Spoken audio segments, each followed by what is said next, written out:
Hello बच्चों, let's read this question. The question says zygote moves through the isthmus of the oviduct towards the uterus and forms 2, 4, 8 and 16 daughter cells called.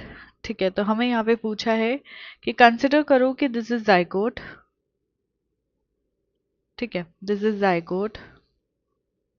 अब zygote में क्या होता है, mitosis होता है. तो माइटोसिस होने पे क्या हो रहा है, ये सेल्स जो हैं ये डिवाइड हो रहे हैं, अंदर इंक्रीज हो रहे हैं नंबर के अंदर. तो 2 से 4, 4 से 8 एंड 8 टू 16 सेल स्टेज आ जाता है. ठीक है, सो ये इस तरीके से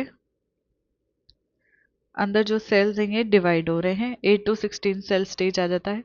अब इसमें जो माइटोसिस हो रहा है उस प्रोसेस को हम क्लीवेज कहते हैं. ठीक है, एंड 8 टू 16 सेल स्टेज को 8 टू 16 सेल स्टेज को हम बोलते हैं मोरूला.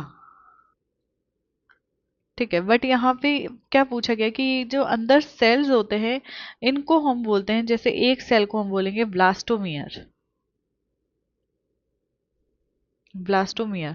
तो हम ये भी कह सकते हैं कि 8 टू 16 सेल स्टेज की बजाय 8 टू 16 ब्लास्टोमियर वाली स्टेज जो होती है उसको हम मोरूला कहते हैं. ऐसा भी कह सकते हैं.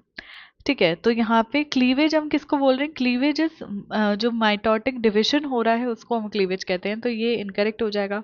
ब्लास्टोमियस करेक्ट जा रहा है. इनर सेनवास एंट्रोफोब्लास्ट क्या होता है बेसिकली, देखो मोरूला के बाद एक स्टेज आता है जब बेसिकली क्या है, ये मोरूला जो है ये यूट्रस के अंदर पहुंच गया. अब इसको इन्वेड करना है एंडोमेट्रियम में. तो जो अंदर के सेल्स हैं ये एक लेयर फॉर्म कर लेते हैं बाहर की तरफ, जिसको हम बोलते हैं ट्रोफोब्लास्ट, जो कि हेल्प करता है एंडोमेट्रियम के साथ अटैच होने में. ठीक है, एंड अंदर कुछ सेल प्रेजेंट होते हैं इस तरीके से जिनको हम कहते हैं इनर सेल मास. ठीक है, ये है inner cell mass. Inner cell mass ये आगे जाके डिफरेंशिएट करता है इनटू एम्ब्रियो, और इस पूरी स्टेज को हम बोलते हैं ब्लास्टोसिस्ट. ब्लास्टोसिस्ट, ये ब्लास्टोसिस्ट एंडोमेट्रियम में जाके इम्प्लांट करेगा. ठीक है, या अटैच करेगा, उसको हम कहते हैं इम्प्लांटेशन. तो inner cell mass and trophoblast भी क्या हो जाता है, इनकरेक्ट हो जाता है. हमारा करेक्ट ऑप्शन चला जाएगा ऑप्शन बी.